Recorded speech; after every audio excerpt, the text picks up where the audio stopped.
শেখ হাসিনা পালিয়ে যেতে বাধ্য হয়েছে। ওবায়দুল কাদের বলেছিলেন না, বঙ্গবন্ধুর কন্যা পালায় না।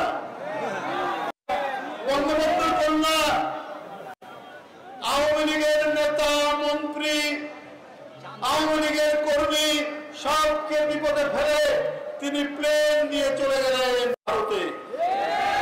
হাইরে তার দলের প্রতি মায়া, আওয়ামী লীগের প্রতি মায়া। এই নেতা কর্মী কাউকেই তিনি পাত্তা না দিয়ে তিনি আর তার পর তিনি পালিয়ে চলে গেলেন ভারতে।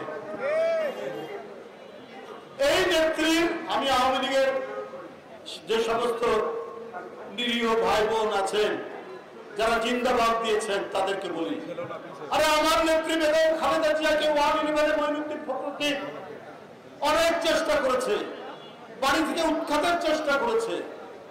শেখ হাসিনা তো বাড়ি ভেঙে দিল, তারপরেও এই বাংলার মৃত্তিকা থেকে, এই বাংলার পদ্মা মেঘনা যমুনা বিধৌত এই পরিণতি থেকে আমার নেত্রী বেগম খালেদা জিয়াকে সরাতে পারেনি। যত স্বৈরাচার এসছে, মঈনুদ্দিন ফখরুদ্দিন, হাসিনা কেউ পারেনি। আর উনি সুসুর করে উনি চলে গেলেন ভারতে।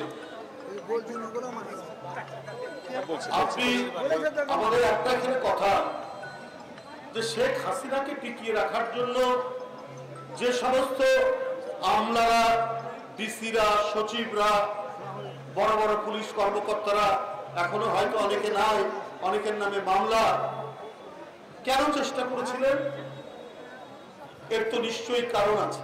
অর্থাৎ শেখ হাসিনা যাদেরকে দিয়ে রক্তপাত করেছেন, যাদের জীবন কেড়ে নিয়েছেন, গণতন্ত্রের আন্দোলনের মিছিল দেখলে যেখানে গুলি চালাতে বলেছে, যারা চালিয়েছে তাদেরকে তিনি অবাধে লুটপাট করার সুযোগ,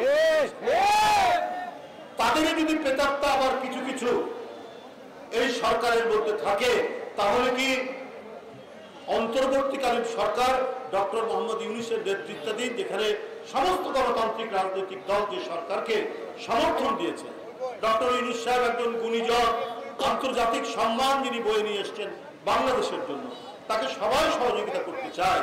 কিন্তু তার প্রশাসনের মধ্যে যদি এমন লোক থাকে যারা শেখ হাসিনাকে 16-17 বছর ক্ষমতায়, তার যে ফ্যাসিজম, তার যে লুণ্ঠন, তাকে দানব করা, তিনি যে রক্ত চুষে খেয়েছেন, এইটাকে যারা সমর্থন করেছে, তারা তো গণতান্ত্রিক আন্দোলনের একটি বিপ্লবের সরকারকে কখনোই সমর্থন দিতে পারে কি? কখনোই করতে